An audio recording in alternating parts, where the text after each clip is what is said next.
जनता सरकार मोर्चा नाशिक टीम यांच्या वतीने दिनांक 13 ऑक्टोबर 2023 रोजी व्यक्ती निर्माण से राष्ट्र निर्माण तक शिबिर संपन्न झाले। या कार्यक्रमात नाशिक परिसरातील असंख्य शहीद राजू दीक्षित समर्थक हजर होते।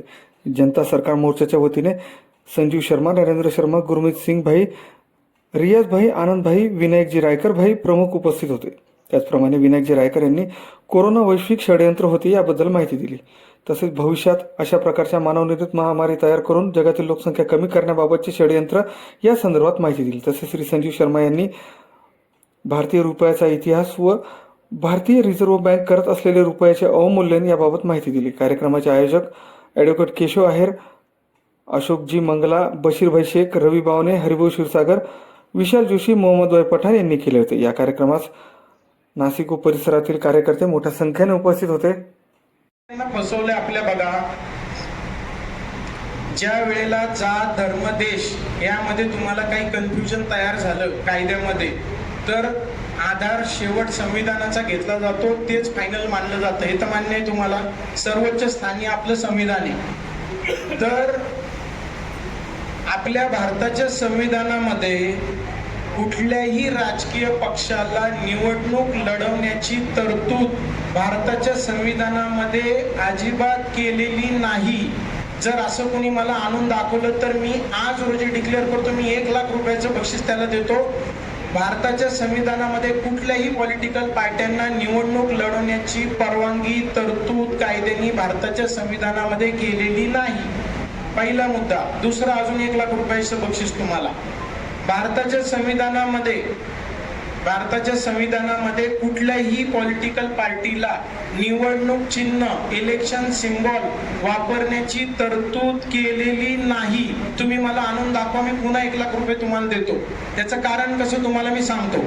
वकील साहेब नाशिकचे आमदार आहेत किंवा खासदार आहेत, त्यांचा मुलगा जन्माला आला, हे काँग्रेसचे खासदार आहेत, त्यांचा मुलगाला जन्माला आला, तो जन्माला येतानाच हात वरती करून जन्माला आला काँग्रेसचा कार्यकर्ता म्हणून, तर जन्मापासून त्याचा हात वरतीच, तो त्याच्या मुलाचा प्रचार 20 वर्ष झालं म्हणजे जन्मापासून काँग्रेसचा प्रचार करतोय। मग वडील रिटायर झाल्यानंतर साहजिक मुलगा उभा राहिला, त्याचं चिन्ह कुठलं? पंजा, बरं का? मग त्याचा प्रचार कधीपासून चालू आहे? 20 वर्षापासून चालू आहे। आणि मी यांच्या मतदारसंघातला कॉम्पिटिटर आहे, अपक्ष उमेदवार, आणि मला सायकलचं चिन्ह मिळालं। कधी मिळालं? मी अर्ज केल्यानंतर मिळालं मला, निवडणुकीच्या वेळेला। म्हणजे मी 1 महिना सायकल फिरवत माझा प्रचार करायचा, आणि यांच्या पोराने 20 वर्ष पंजाचा प्रचार केलाय। असं चिन्हाचं कॉम्पिटिशन किंवा हे गेम असू शकते का? एकाला आधीपासूनच मिळालाय। निवडणूक चिन्ह कसं पाहिजे? बँकेच्या लॉकर सारखं पाहिजे। निवडणूक डिक्लेअर झाली की प्रत्येकाला कुठलं चिन्ह मिळणार ते त्या दिवशी ठरलं पाहिजे। निवडणूक झाली की चिन्ह परत गेलं पाहिजे, त्याला फेअर कॉम्पिटिशन म्हणतात ना। तर 75 वर्ष भारतातल्या नागरिकांना कोण फसवतंय? मग संविधानामध्ये नसताना फसवणाऱ्या नोकराचं नाव आहे इलेक्शन कमिशन ऑफ इंडिया, म्हणजे निवडणूक आयोग। जे आपले नोकर आहेत, जे आपल्या पगारावर पगार, प्रमोशन, पेन्शनवर जगतायत आणि मालकाबरोबर गद्दारी करतायत गेली 75 वर्ष झालं। आणि आपल्याला काय सांगितलं? लहानपणीपासनं निवडणुकीच्या दिवशी कोणी सुट्टी घ्यायची नाही, फिरायला जायचं नाही, मतदान करणं राष्ट्रीय कर्तव्य आहे। काही लोकांनी तर असं सांगितलं, ज्या लोकांच्या पोटाला शाही नसेल त्यांना जेलमध्ये टाकलं पाहिजे, कारण ते राष्ट्रीय कर्तव्य इथपर्यंत पोहोचलेत पार। अरे मग लहान पोराला सांगता की निवडणूक, मतदान करणं राष्ट्रीय कर्तव्य आहे, तर पार्ट्यांना निवडणूक लढवण्याची परवानगी नाही, हे पण सांगा की आधी। ते सांगितलं का आपल्याला कधी 75 वर्षामध्ये? तर हे जे दरोडेखोर आहेत ना, ह्यांची नावं टोळ्यांची भले काही वेगळी असतील, पण तिजोरी ह्यांची एकच आहे, हे कायम लक्षात ठेवा।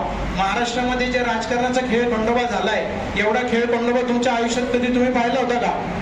अरे पक्षांतरबंदी कायदा असताना सुद्धा पोरं या रिंगणात दुसऱ्या रिंगणात उडी मारण्याचा जो खेळ खेळतात, तसा खेळ खंडोबा चाललाय यांचा। म्हणजे आपण मत दिलं एका पक्षाला, तो त्या पक्षाचा आमदार त्याचा पक्ष सोडून जातोय दुसऱ्या पक्षामध्ये। म्हणजे आपण कौन आ गया? बंगाल आ गया। परंतु जब बंगाल आया अंग्रेजों के हाथ में, तो अंग्रेजों के हाथ में इंडिया की सबसे अमीर सूबे की बैंकिंग व्यवस्था भी आ गई। अंग्रेज हैरान हो गए कि हमारे पास, हमारा इतना बड़ा देश है, इसमें इतने किस्म के सिक्के, इतने किस्म की करेंसियां चलती हैं, फिर भी कोई व्यवस्था नहीं बनती। ये भारत इतनी विविधता वाला देश है, इतने इसमें 558 से ज्यादा रियासत। क्रांतिकारी भूमि के योद्धाओं को नमन करते हुए श्रद्धा के योग्य पिता तुल्य बुजुर्गों, नौजवान साथियों, माताओं, बहनों, अपने हृदय में अतीत के गौरव को संजोए हुए और वर्तमान की पीड़ाओं से पीड़ित नौजवान साथियों, अभी आप सभी ने अपने अतीत के गौरव को समझा है और वर्तमान की परिस्थिति को और पीड़ाओं को, षड्यंत्र को समझा। संक्षेप में बाण के रूप में ही आप समझ पाए, लेकिन विस्तार से समझने के लिए आपके पास 2-3 प्रकार से आप समझ सकते हैं। पहला है कि आप प्रत्यक्ष रूप से जो अभी महाराष्ट्र के अंदर आगामी कार्यक्रम है उनमें भाग लें। दूसरा, आप YouTube के ऊपर डॉक्टर देवेंद्र भलारा जी, जनता सरकार मोर्चा, बैंकों का मायाजाल, बैंकों का षड्यंत्र, ये सब विविध बड़े विस्तार से आपको सुनने को मिल जाएंगे। और ये तो मैं कहता हूं, एक नियम बना लीजिए, प्रतिदिन घर में आप उसको चला करके छोड़ दीजिए और अपना भले ही कुछ काम भी करते रहिए, सुनते रहिए। बच्चों को भी पता चले, घर वालों को भी पता चले। ये लड़ाई आप अकेले नहीं लड़ पाएंगे और डरने की बिल्कुल जरूरत नहीं है। देखिए, मैं कहा करता हूं, जो व्यक्ति गोली से, गाली से, पुलिस षड्यंत्र से, जेल और मृत्यु से ना डरे, वो जी चाहे सो करे। इकट्ठे हो जाए अपने परिवार के अतिरिक्त, तो दुनिया की कोई ताकत नहीं, चाहे कोई भी आएगा तो आप उसको रिप्लाई दे सकते हैं। आपके पास प्रमाण है, आपके पास सबूत। तुम चाहो तो बंजर में भी बाग लगा सकते हो, तुम चाहो तो पानी में भी आग लगा सकते हो, तुम चाहो तो खारे जल को सौंफ बना सकते हो और तुम चाहो तो पत्थर को भी मोम बना सकते हो। इतनी शक्ति आपके हाथों में है। अम्बा ने खत लिखा, चाहो से पुत्र ने मेरा दूध ले जाना, 1 इंच पीछे न हटना, चाहे इंच इंच कट जाना। तरुणाई ने ली अंगड़ाई, यौवन भर उपकार रहा, उठो देश के वीर जवानों, तुमको देश पुकार रहा। खेतों में तेलो पानी अब बह रही है गंगा, कुछ कर लो जवानों, उठती जवानियां हैं। जहां जवानी मचलती नहीं, वहां बुढ़ापा टहलता है।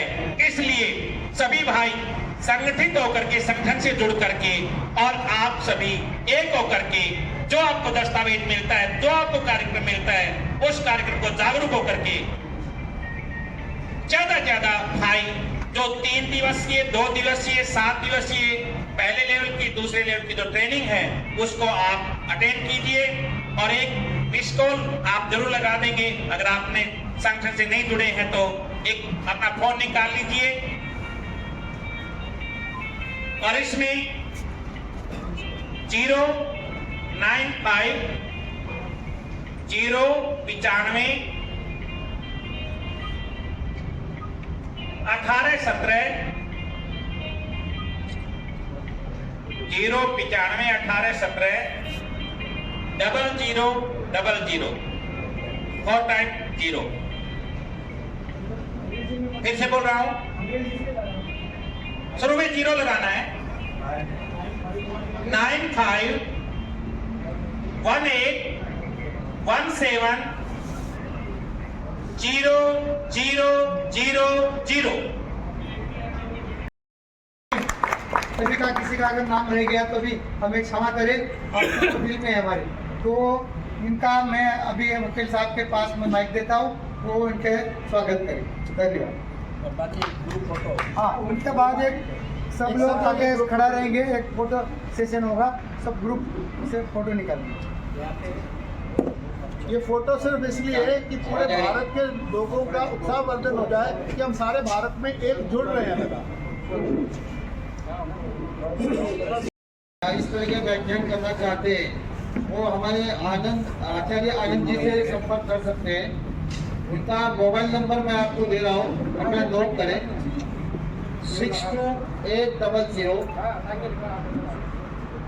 6280 20065 फिर से 14-15 की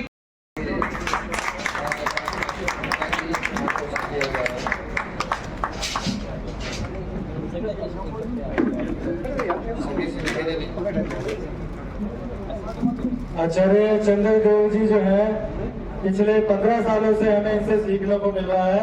जोरदार अभिनंदन इनके लिए होना चाहिए। भारत स्वाभिमान में भी राजीव भाई के साथ बोलिए भारत माता की जनता की हुंकार है, जनता ही सरकार है, भारत की हुंकार है, जनता ही सरकार है। हमारे नरेंद्र भाई जी ये भी पिछले 15 से 20 वर्ष तन से मन से धन से हर तरीके से सेवा में जो है ये साथ अभिनंदन है भाई नरेंद्र जी का, जो इतनी दूर से समय निकाल करके हमारे बीच में आए। ये कह लीजिए कि महाराष्ट्र में पहला केस यही था जिन्होंने आगे आकर के लड़ाई शुरू की। जोरदार अभिनंदन है इनका।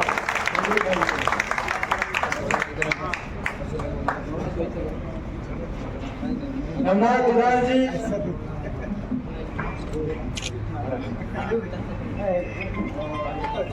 एक दूसरे का सम्मान पूरी कर रहे हैं।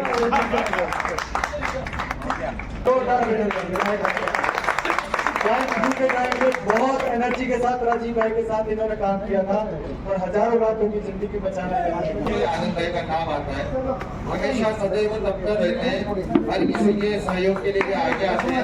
जैसे हमारे वंदे मातरम, वंदे मातरम, इंकलाब जिंदाबाद, इंकलाब जिंदाबाद। भारत की हुंकार है, जनता ही सरकार है, भारत की हुंकार है, जनता ही सरकार है। वंदे मातरम, जय भवानी, जय शिवाजी।